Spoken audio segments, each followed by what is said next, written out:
Today, we are going beyond just management. We are talking about the leader as coach of high-performing teams.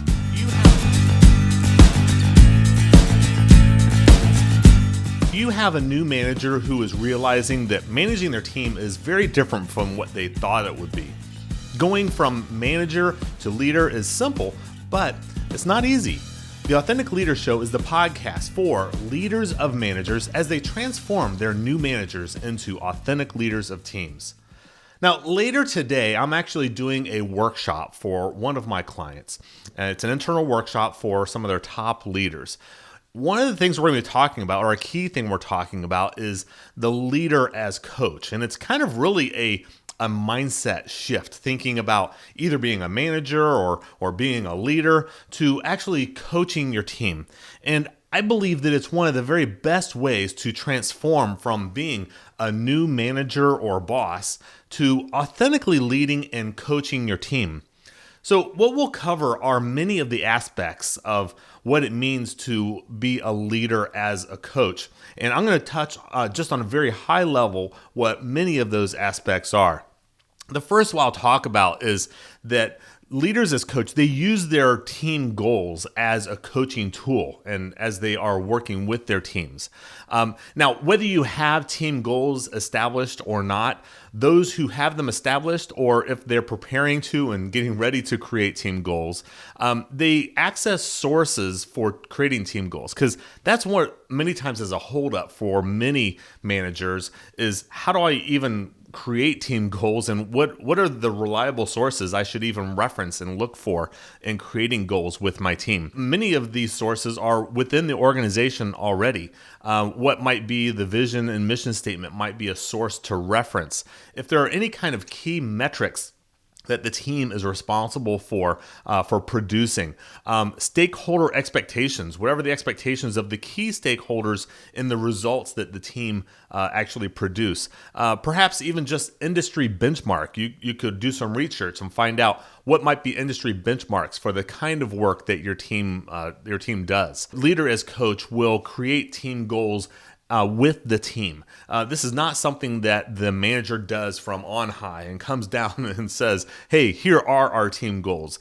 The team should be involved in creating those goals so they can really understand the why. And when we think about team goals, it's what are those things that are going to move the needle? What are those things that are really going to get the team to new levels of performance? Some of the key categories are process related, or it might be performance related of some sort, or even just like key measurable results.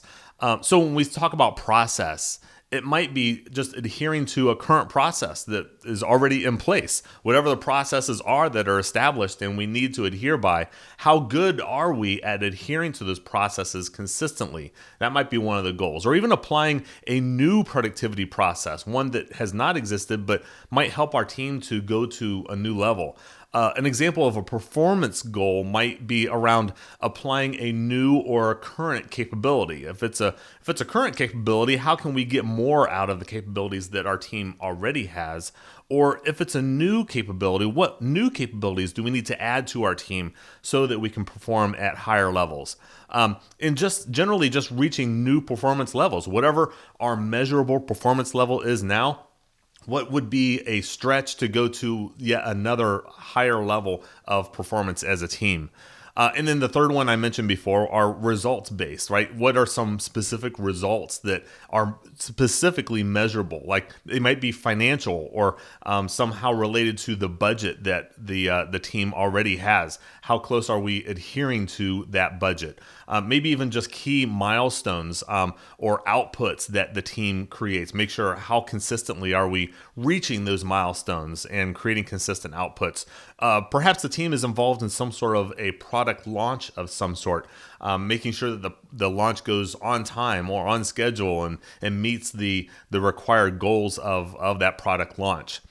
Once creating these team goals is when a leader as coach is ready to move to creating individual team performance goals. In other words, each team member on the team They need to have their own individual goals. Now, there might be some overlapping goals here and there, but it isn't one where it says, okay, team, here's what your individual team goals are, and everyone has the same. You should be really looking at what each team member on the team, what are those goals that really help them know, are they winning or losing the game? Goals for new skills and experiences might be some ideas. Talking about their career aspirations, where do they see themselves in maybe 3 to 5 years? Those might be a source for adding goals to help them to achieve those career aspirations. Any kind of project results, if they're involved in a project, how they are specifically contributing to the project. Maybe it's a training or certification, that would help them in their job, or just general elevated performance levels, wherever their performance level is. What would be a challenge for them to reach a new performance level? Each team member should have 2, 3, maybe 4 at the outside key metrics that shows really the score of the game. How do they know that they're winning the game or if they're losing the game? This directly speaks to a leader as coach. Think about on a sports team. You know if you're winning or losing because you know what the score of the game is. Or if you're getting down to the individual level, how many times have you touched the ball? How many yards have you gotten? How many at-bats have you had? Or how many times have you been on base? I mean, there's all sorts of analogies you can connect to. One of the most powerful tools that any coach can use is to simply ask questions. Many times the answer inside of your teammate and the results they need to produce, they already have it inside them. And as a coach, it's your job to draw that out. Allow them the opportunity to demonstrate their self-awareness and how they can solve their own problems. But as a coach, you can direct the questions to help to pull that out of them rather than just giving them the answer. This is where you really need to embrace the power of silence.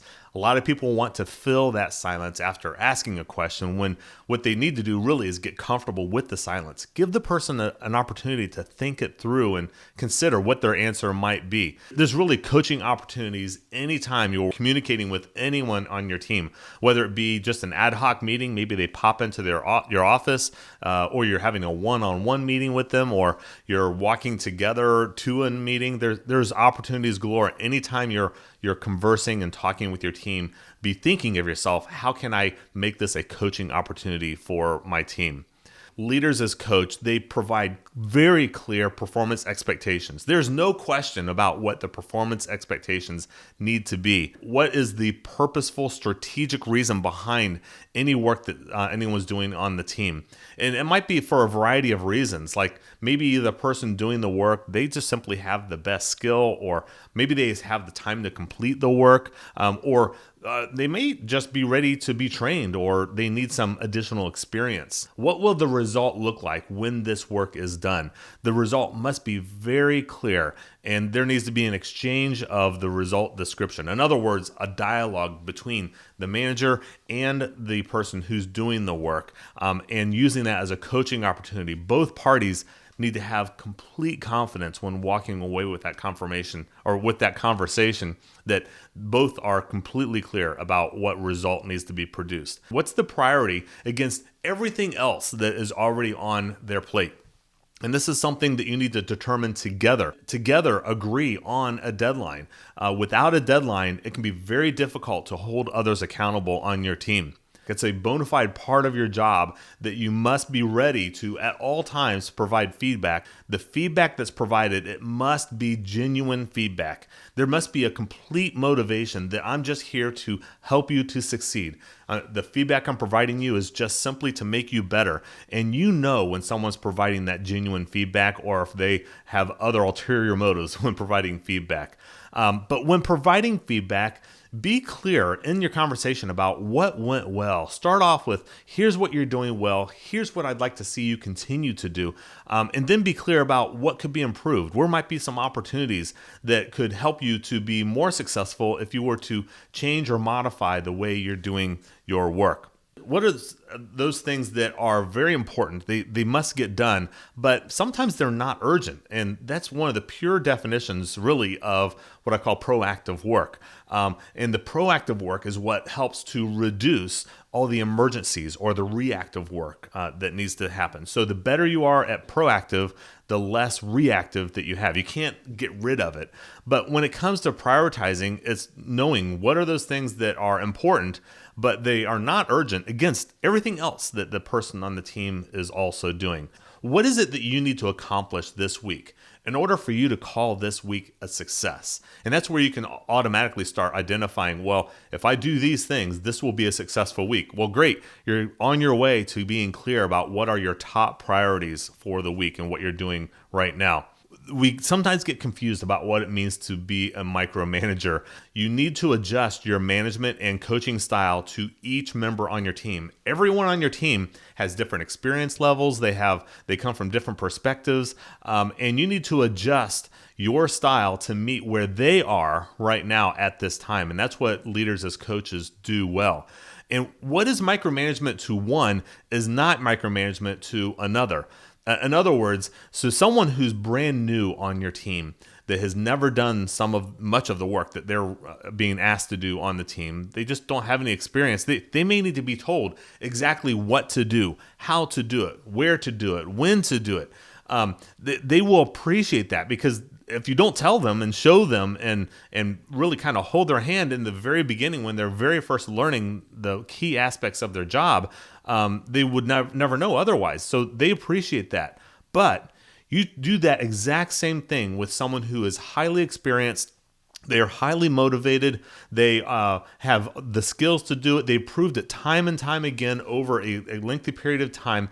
You tell them exactly what to do, when to do it, how to do it, where to do it. That is micromanaging to them. So there's a whole bunch of stuff we can talk about when we get into micromanagement. But that's one of the key things to think about, is that micromanagement is not the same to everyone.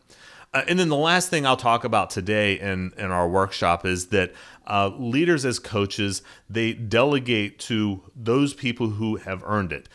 Going back to what I was just sharing, those people who are highly experienced and have high skills, and they are highly motivated and have demonstrated time and time again, they have earned the right to be able to have work delegated to them. And this is a great developmental tool for managers, because there are many of these people on your team who are the highly skilled and highly motivated. They need new challenges, and a great way to do that is to delegate challenging work to them, with additionally giving them the support they need to be successful. You must limit your standards. They may not do it quite as well as you do, or not as good as someone else does at first, but since we already know that they are highly motivated and they are highly skilled and they simply know what they're doing, they've got the experience, in time they very well could find an even better way to do the work that they're doing. One of the many forgotten things when it comes to delegating work is just acknowledging the work that has been done. I mean, how many times have you done work you've turned in and you're completely done with it, and you're wondering, does my boss even know I did it? Are they happy with the result? You don't hear anything. So just simply acknowledge the work and offer appreciation. It many times takes 1 or 2 minutes just to let them know, hey, I got it. It looks great. Thank you. There might be other feedback where, hey, next time let's do this a little differently, so that it's a little better, whatever that feedback might be. So it's an important step that many leaders as coaches sometimes will forget or not think about, but make that concerted effort to acknowledge the work and offer appreciation. In review, if you're taking notes, let's just go back and review about the things that I talked about what a leader as coach does. They really do these things well. First is that they use team goals as a coaching tool to coach their team. It's a great reference as you're coaching your team to be able to point back to, hey, in our team goals, we're trying to accomplish this. Here's how you are contributing to the overall team goals. They create individual goals with each team member on the team, and then they coach each team member to their specific goals. And when done right, those should be producing great results. They are very clear about performance expectations. Here's the expectations about the performance that we have and how we're going to help you actually get there. They're providing appropriate feedback to all the work that's being performed, with, of course, the right motivation, helping them to succeed. Number 5 is to coach their teams to set realistic priorities and really coach them, and if necessary, train them on how to make realistic and appropriate priorities of the work that they are doing. Number 6 is to differentiate their management. They differentiate their management and coaching of each team member on the team so that they can avoid micromanagement. What's micromanagement to one is not micromanagement to others. And then lastly is that they delegate to those people who have earned it, those who have the high skill set, who have the experience, who have the motivation to do the work, and they've demonstrated it time and time again. They've earned the right to have their work delegated to them. I mean, I've said it before, and I will say it again, that I think that management and leadership is simple, but it's not easy. Applying these principles of coaching your team to begin their transition to high-performing teams is what any manager or leader really should be focusing on to create that high-performance team. I'm hired to work with new managers to develop their skills and to help them to transform into authentic leaders of teams. If you'd like to help your new manager prioritize where to focus their development first, go to ChristopherRJones.com to access the leadership diagnostic tool for new managers. It's a very simple tool that really just takes 5 to 10 minutes to identify where to focus your new manager's time and energy. If you can relate to anything that I shared here today, or if you'd like to ask me questions, I would love to talk with you. You can put a comment right here and I'll respond. You can also DM me or reach out to me through my LinkedIn profile. You can find me on LinkedIn at I am Christopher Jones. You can find additional resources and even free resources if you go to ChristopherRJones.com. Thank you for joining us today. Please come back next week for another episode.